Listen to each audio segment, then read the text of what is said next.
your team needed to find ways to win, and boy, did they do that on Saturday.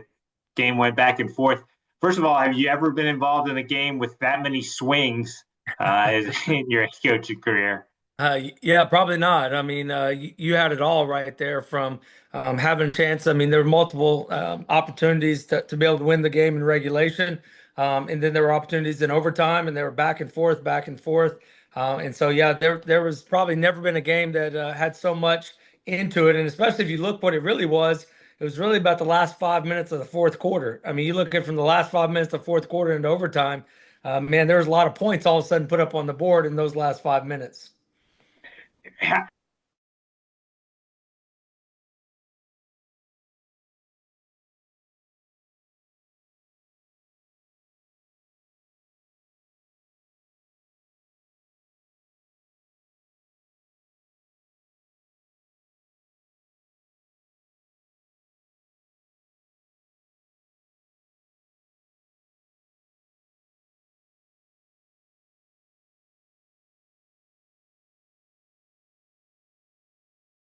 Tuesday, Wednesday. Statistically, you look at our GPS that we track our guys. We had our fastest practices on Tuesday and Wednesday that we had all year long. And I told our kids, there's not a whole lot of teams that are 0 and 3 that lose some of the games that we lost already are able to do that. But because of who they are, they were able to do that. And so really excited for them to be able to see the outcome. They worked their tail off for that opportunity and excited for them to get that. Let's start with the offensive side of the ball, and with Randall King, CAA Player of the Week, 142 yards and 4 touchdowns, but specifically the two big plays in the fourth quarter, 77-yard play, which Coach Mara was just talking about, was a really big momentum swinger. Then the 11-yarder to put you in the lead, and then Yeah. that was quite the call on fourth down that you guys came up with in overtime that he delivered on. So just talk about the night that he had and seemingly unguardable. Yeah, I mean the kid works his tail off, and I tell everybody that they'll listen about this kid that he's a kid from North Carolina. That's one of the things coming here that we had to recruit local kids. He's from about 45 minutes, hour up the road. He played basketball and football. He was just a pure athlete out of high school. He came here and he wanted to be developed, right? And last year, you look at his success. 7 weeks at this point last year, nobody knew who Randall King was. We didn't know if he could play or not at this point in time. But the kid went to lifts and he lifted 4 days a week all season long. Last 6 weeks of the season was able to have a lot of success that he was. Comes back this year, is in the weight room, works his tail off, and he continues to work hard on a Tuesday, Wednesday, Thursday, and Friday that puts him in those spots. And that's what everybody sees. Everybody sees what he does on a Saturday, but they don't see all the other things. One of the other things you don't see about him on the reverse for a touchdown, guess who was the leading blocker out on the front of that? It was Randall King, right? And so it's not just a kid that just give me the ball and I'm going to make plays. He is making plays wherever he's at. And that's the best thing. And as a coach, that's what's great because you can point to a guy like that and say, yeah, watch his 4 touchdowns. Hey, did you see the lead block? Hey, did you see the block on this that he got that? Because that's unselfish football. And that's what programs are built on. And that's what we're working our tail off here to be able to build. And he's been a huge part of that. Your quarterback, Cam Thickskiller, I'm sure he had a couple of throws he'd like to have back, but when at the end of the night, 334 yards, 5 touchdowns, and came through in some tough situations. Talk about the night that he had and overcoming some of that adversity and staying in the game. Yeah, when you make as many decisions as a quarterback does in a game, you're going to make mistakes. That's part of the game.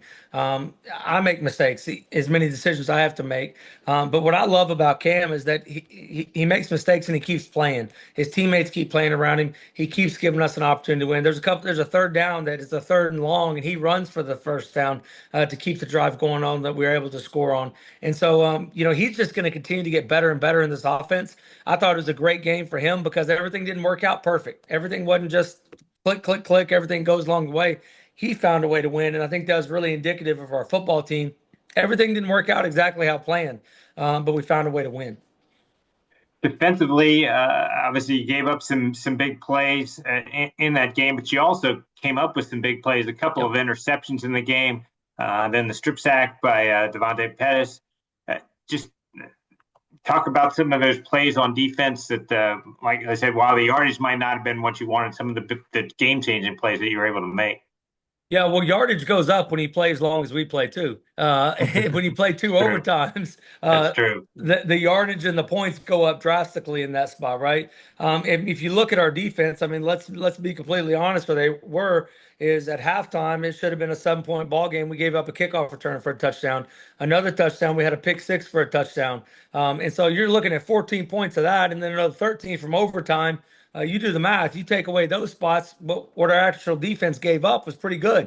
It gave us a great opportunity. And like you said, creating three turnovers, possibly a fourth. Replay says it was inconclusive and he was out of bounds, but possibly in that. That was exciting to be able to see. You know, you look at the negative plays like Pettis right there. Like he has two and a half tackles for loss, a forced fumble, and a sack.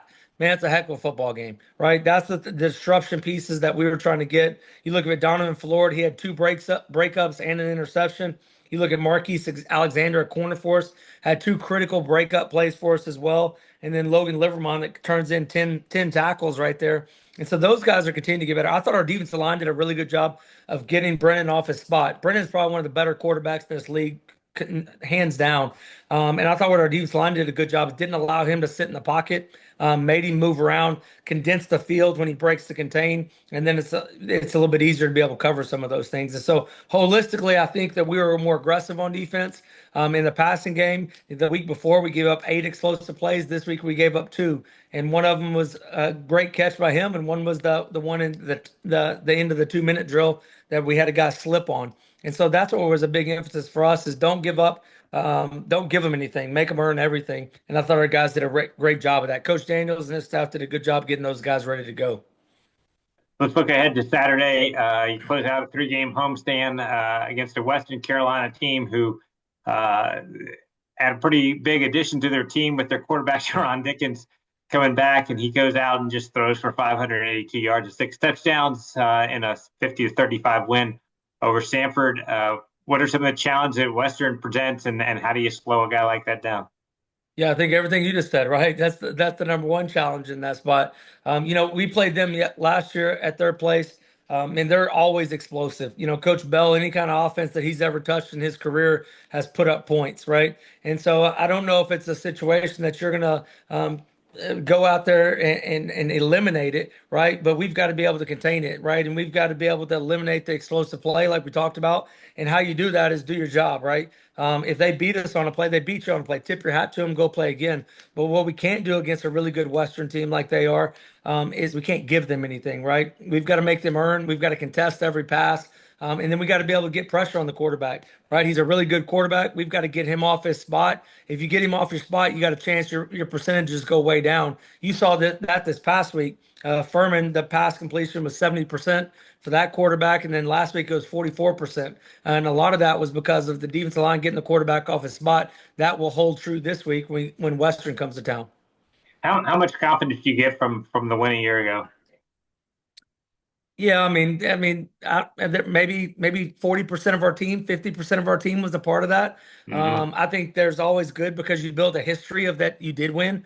But as far as who are we? We weren't last year's team, right? We're this year's team, and so I think that's good to be able to say this is what you've done in the past.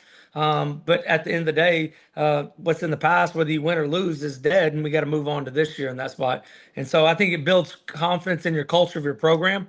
But I don't know if it necessarily makes a difference in the locker room. All right. One question from Tiffany before I let you go. Go ahead, Tiffany.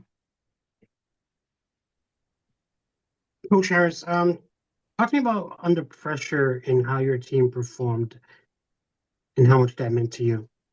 Yeah. Let me tell you this, when you're 0-3, there's a ton of pressure, no matter what, right? And I thought our kids handled the week well, right? Like that pressure when you're 0-3, that doesn't start on Saturday, right? It starts all week long in that spot. And you say, well, how did your kids perform? Well, they went out and had their best Tuesday and best Wednesday they've ever had since we've been here. I think that shows their actions in that spot. I was so proud of that, right? Because I don't think a lot of teams that are 0-3 are able to have the mental capacity to go practice harder, right? When you don't feel good, you're disappointed, all those aspects of it. And so the results were they went and practiced harder. That gave them the confidence to be able to overcome become that on a Saturday because they'd done it on a Tuesday, Wednesday. And so I'm really proud of our kids. I'm really proud of who they are. I think it shows you the character of who they are. And that's one of the things when we recruit guys, we're looking for who they are and not what they do. And if I can follow up, I've been asking this question this morning. If you had one player on your team, there's always one player that's not in the headlines, that's not in the article, that's really overshadowed and there's no spotlight on. Who is that for Campbell? Yeah, I mean, I think you got to look at our offensive line, right? I mean, I look at those guys holistically. I mean, this past week, I mean, we go out against a really good team, and we rushed for 220 yards rushing. I think that got those guys collectively took the challenge against Rhode Island, against Furman. We rushed for less than 100 yards. And so to go out and rush for 220 against a good Bryant team, and I'll tell you, everybody needs their D line is as good as anybody's. Those guys are good. They're disruptive. They're playmakers. And so for us to be able to go do that, I think that's huge. I think that group did a great job taking that mentality to practice. And that's the group, right, Tiffany, that nobody looks at them unless something goes bad anyway. But they're getting the job done. That's for sure. All right, Braxton, thanks so much for the time today. Good luck Saturday against Western Carolina, and we'll talk again next